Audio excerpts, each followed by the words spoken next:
बहुत बहुत स्वागत है दोस्तों आपका मेरे एक और यूट्यूब वीडियो पे। तो दोस्तों सीधा पॉइंट पे आता हूँ। आज एक एक्शन पैक डे चल रहा है मार्केट में। जब भी एक्शन पैक डे होता है तो एज अ इन्वेस्टर हमारे कान हाथ पैर उस दिन खड़े होने चाहिए जिस दिन मार्केट गिर रही है। जिस दिन मार्केट उड़ रही है उस दिन चुपचाप आराम से बैठना चाहिए, लेकिन आज मार्केट गिर रही है। फेड की पॉलिसी की मीटिंग होने वाली है, उससे पहले यूएस फेड की मीटिंग होने वाली है, उससे पहले मार्केट कॉशियस अप्रोच अपना रहा है और काफ़ी करेक्ट हो रहा है। और मार्केट देख सकते हैं आप 24,300 के आसपास है। और क्योंकि सुबह से ही लग रहा था कि मार्केट आज एक अच्छा करेक्शन लेगी और 24,300 से 24,200 की तरफ बढ़ेगी, तो मैंने आज इन्वेस्टमेंट करी है। लेकिन मैंने क्या इन्वेस्टमेंट करी है उसके बारे में बाद में बात करेंगे। लेकिन आज जैसे कि आप जानते हैं कि आज 17 दिसंबर है और 16 दिसंबर तक का मेरा म्यूचुअल फंड पोर्टफोलियो अपडेट हो चुका है। तो पहले बात करते हैं कि क्या एक्शन हुआ कल मार्केट में और कितना मुझे मुनाफा हुआ। अब आप देख सकते हैं कि कल मेरे को जो नोशनल गेन है वो 11,636 रुपये का हुआ है और मेरा टोटल रिटर्न बढ़ के 1,21,756 रुपये हो गया है। मेरा XLR जो है बढ़ के अब 14.49% हो गया है। जो मेरी इन्वेस्टेड वैल्यू है वह 26,25,000 है और जो मेरी करंट वैल्यू है 27,47,000 हो चुकी है। अब दोस्तों इसमें गौर करने वाली बात यह है कि कुछ कुछ कम समझ वाले लोग जिनको शायद मार्केट की इतनी नॉलेज नहीं है वो कल आके बोलते हैं कि भैया कल तो मार्केट गिरी, अब आपका प्रॉफिट घटेगा। तो मैंने उन्हें कल भी बताया था कमेंट्स में कि भैया निफ्टी 50 यानी लार्ज कैप गिरा है और मेरा एक्सपोजर मिड कैप और स्मॉल कैप में ज़्यादा है और मिड कैप और स्मॉल कैप कल अप थे। तो आप देख सकते हैं कि मेरा प्रॉफिट एक्चुअल में कल 11,000 से बढ़ा है। तो कई लोगों को ये चीज़ समझ में नहीं आती है, शायद जो नए हैं उन्हें ये चीज़ समझ में नहीं आती है कि मार्केट गिर रही है तो हमारा प्रॉफिट कैसे बढ़ रहा है। तो इसीलिए मैं बोलता हूँ मार्केट को पहले तो तीन ही सेक्टर में इन्वेस्ट किया करो, तीन ही कैटेगरी में इन्वेस्ट किया करो, लार्ज कैप, मिड कैप और स्मॉल कैप। और तीनों के इंडेक्स पे अपनी पकड़ और अपनी नज़र बना के रखा करो। देखो, जो तुम इन्वेस्ट कर रहे हो वो तुम्हारे दिमाग में पिक्चर पूरी क्लियर होनी चाहिए कि तुम कहाँ इन्वेस्ट कर रहे हो। तुम जिस इंडेक्स में इन्वेस्ट कर रहे हो वो इंडेक्स उस दिन बढ़ा हुआ है या घटा हुआ है, ये तुम्हें पता होना चाहिए। सिर्फ आंख बंद करके इन्वेस्ट किए जा रहे हो फिर तो इस इन्वेस्टमेंट में और जो ऑटोमेटिक एसआईपी होती है उसमें कोई अंतर नहीं है, फिर तो ऑटोमेटिक एसआईपी कर लो। लेकिन अगर मिड कैप में इन्वेस्ट कर रहे हो, लार्ज कैप में इन्वेस्ट कर रहे हो, स्मॉल कैप में इन्वेस्ट कर रहे हो, तो आपको पता होना चाहिए कि mid cap, small cap, large cap का इंडेक्स कहाँ दिखना है, वो अप है या डाउन है, ये चीज़ें आपको पता होनी चाहिए।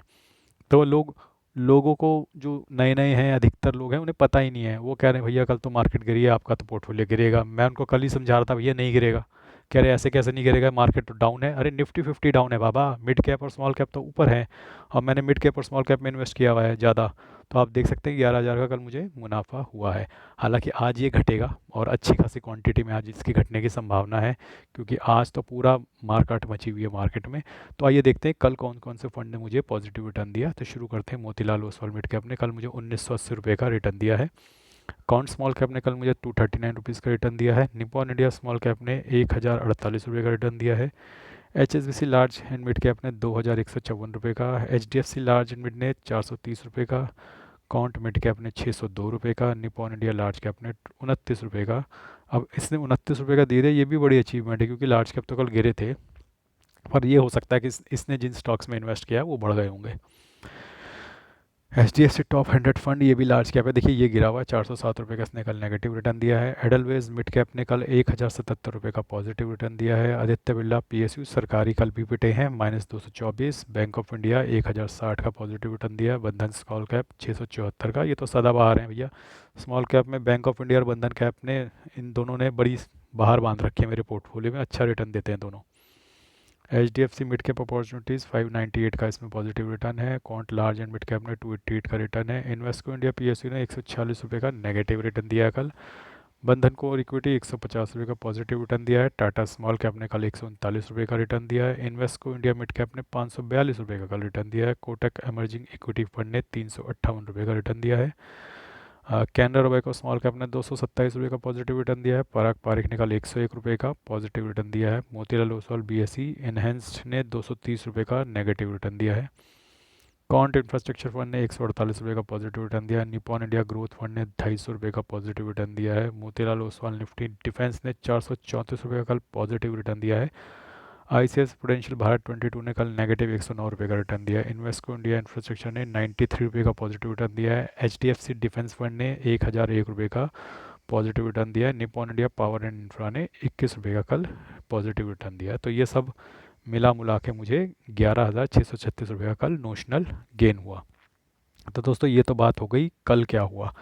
अब बात करते हैं आज के, जो आज मार्केट मची हुई मार्केट में आप देख सकते हो कि लगभग 350 350 पॉइंट निफ्टी डाउन है, बैंक निफ्टी 750 पॉइंट डाउन है और सेंसेक्स लगभग 1000 पॉइंट डाउन है।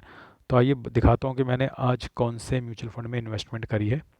तो स्ट्रेटेजिकली मैंने इन्वेस्ट किया है ये जानते हुए कि कौन सा सेक्टर कौन सा इंडेक्स पिटा हुआ है, उसके अकॉर्डिंगली मैंने इन्वेस्ट किया है। आप देख सकते हैं कि मैंने आज निपॉन इंडिया लार्ज कैप में 60,000 रुपये की इन्वेस्टमेंट करी है और ये इन्वेस्टमेंट मैंने 2 बजे से पहले कर दी। आप देख सकते हैं मुझे एनएवी 17 दिसंबर की ही मिलेगी। हालांकि इसके आगे फ़िलहाल एक्सपेक्टेड लिखा है लेकिन ये मिलेगी मुझे 17 की ही। ठीक है। उसी तरीके से मैंने HSBC large and mid cap, क्योंकि मेरा large and mid cap section में एचएसबीसी बहुत अच्छा परफॉर्म कर रहा है, तो मैंने सोचा इसी पे बेट लगाता हूँ। इस पे मैंने 20,000 रुपये आज इन्वेस्ट किए हैं और आप देख सकते हो कि 17 दिसंबर की मुझे एनएवी मिल चुकी है। तो टोटल 80,000 रुपये की आज मैंने इन्वेस्टमेंट करी है। मेरा ये टारगेट था कि 24,200 के आसपास या 250 के आसपास जाके मार्केट क्लोज होगी और ये एक अच्छा बेस है फ्यूचर में अच्छे गेन निकालने के लिए।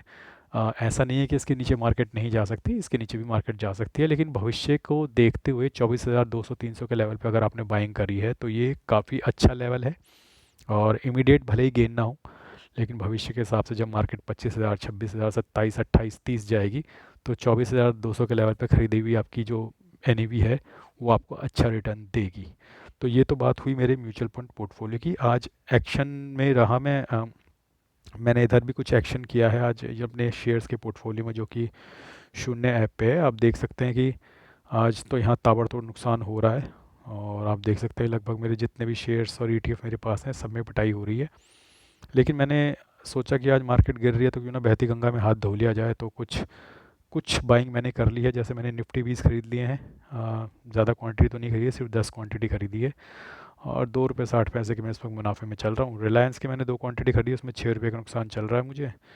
और इंडसइंड बैंक की 1 क्वांटिटी खरीदी है, उसमें भी मुझे 2 रुपये का नुकसान दिख रहा है।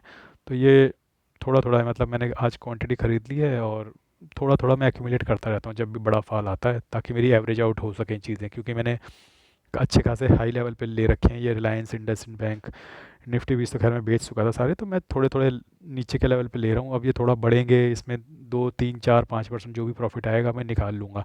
खाली बैठे रहने से अच्छा है, क्योंकि अपन म्यूचुअल फंड में तो इन्वेस्ट कर ही रहे हैं, तो म्यूचुअल फंड में अपने लॉन्ग टर्म यानी टेस्ट मैच तो खेल ही रहे हैं हम। तो टेस्ट मैच में तो लंबी पारी खेलनी है, तो वहाँ तो चुपचाप बैठे हुए हैं। लेकिन अब लंबी पारी के साथ साथ हम एक T20 भी खेलते रहते हैं साथ में। भैया जब मार्केट को ऑब्जर्व कर ही रहा हूँ मैं म्यूचुअल फंड इन्वेस्टमेंट के लिए, तो उसी नॉलेज को मैं थोड़ा बहुत शेयर्स में भी इन्वेस्ट कर देता हूँ। चलो खाली तो बैठे ही हैं, 2 4% यहाँ से भी कमा लेते हैं, क्या बुरा है। तो थोड़े समय के लिए कैपिटल ब्लॉक जरूर होती है, लेकिन मैं सही समय पे एवरेज आउट कर करके वह थोड़ा थोड़ा प्रॉफिट बनाता रहता हूँ, 2 4 5%। और मैं आपको बताता भी रहता हूँ कि मैं ऐसे निकाल लिया। मैं एक्टिवली ट्रेडिंग नहीं करता हूँ शेयर्स में और मैं एक्टिवली ईटीएफ्स वगैरह भी नहीं खरीदता हूँ, लेकिन जस्ट ये है कि मैं उतना समय अगर म्यूचुअल फंड के लिए सही बाइंग जोन ढूंढ रहा हूँ, तो एक्चुअल में बाइंग जोन वो सही शेयर्स के लिए भी है, ईटीएफ के लिए भी है। ईटीएफ और म्यूचुअल फंड तो एक जैसे ही होते हैं। तो मुझे लगता है कि उस नॉलेज को थोड़ा सा यहाँ भी मैं यूटिलाइज़ कर लेता हूँ और थोड़े बहुत यहाँ भी बाइंग कर लेता हूँ और 2 4 हफ्ते के अंदर यहाँ पे बेच के अपना थोड़ा बहुत प्रॉफिट निकाल लेता हूँ। अपना चाय पानी का खर्चा, पेट्रोल का खर्चा थोड़ा बहुत यहाँ से निकल जाता है। बहुत ज़्यादा प्रॉफिट प्रॉफिट के पीछे मैं नहीं भागता हूँ यहाँ से। तो ये तो बात हो गई मेरे शेयर्स के पोर्टफोलियो की। अब आ जाते हैं अपने म्यूचुअल फंड के पोर्टफोलियो में। तो दोस्तों आप देख सकते हैं कि मार्केट अब बहुत ही क्रूशियल लेवल पे आ गई है, 24,300 के आसपास, और हो सकता है ये नीचे को चली जाए या थोड़ा सा रिकवर हो जाए, लेकिन आज नेगेटिव में ही बंद होती हुई नज़र आ रही है। अब करना क्या है, देखिए दोस्तों, मुझे उम्मीद है कि जो लोग मुझे रेगुलरली सुन रहे होंगे उन्होंने आज थोड़ा बहुत पैसा तो ज़रूर डाला होगा, और अगर नहीं डाला है तो कल भी आपको अपॉर्चुनिटी शायद मिल जाए। अगर कल मिलती है अपॉर्चुनिटी और मार्केट नीचे जाती है 24,000 के आसपास, तो भैया आंख बंद करके लमसम डाल देना। मैं बोल रहा हूँ आंख बंद करके लमसम डाल देना। अगर आपके पास ₹1,00,000 है तो ₹1,00,000 डाल देना, 50,000 है ₹50 डाल देना, बहुत ज़्यादा भी मत डालना, लेकिन एक ठीक ठाक कैपिटल डाल देना। अगर आपके पास ₹1,00,000 है टोटल, तो आप कल उसमें से 50,000 डाल सकते हो खुशी खुशी। तो 50% of your capital can be invested tomorrow, क्योंकि बहुत अच्छा लेवल है 24,000 जहाँ पे आप लमसम डाल सकते हो। उसके बाद और नीचे गिरती है तो हर 10% के फॉल पे थोड़ा थोड़ा जब गिरती है मार्केट, जैसे 24,000 से थोड़ा और नीचे चली गई, 23,700 चले गई तो 25% वहाँ डाल दिया, 23,500 चली गई तो 10% वहाँ डाल दिया, 23,000 चली गई तो 15% वहाँ डाल दिया। इस तरीके से 23 और 25 के बीच में ट्रैवल करते रहना है। मैंने आपको समझाया हुआ है 23 से 25 का जोन जो है ये एक ब्रॉड रेंज है, इसी के बीच में मार्केट ट्रैवल करती रहेगी। जैसे जितना ज़्यादा 23,000 के नज़दीक जाए अपनी इन्वेस्टमेंट बढ़ाते जाओ, जितना ज़्यादा 25,000 के नज़दीक जाए अपनी इन्वेस्टमेंट रोक दो। तो 24,000 के आसपास आ रही है तो ये 50-50 वाली रेंज है। 50-50 में आपको जुआ खेलना है तो बिल्कुल खेल सकते हो। यहाँ से रिवर्स होकर ऊपर भी जा सकती है, 50-50 चांस है। 50% चांस है नीचे भी जा सकती है, तो नीचे के लिए भी थोड़ा बहुत 50% पैसा बचा के रखो। लॉजिक समझ में आ गया ना कि श्योर शॉट कुछ नहीं है, बस अपना स्ट्रेटजी लगाओ और स्ट्रेटजी पे स्टिक करो। तो दोस्तों आज के लिए बस इतना ही। धन्यवाद, गुड बाय।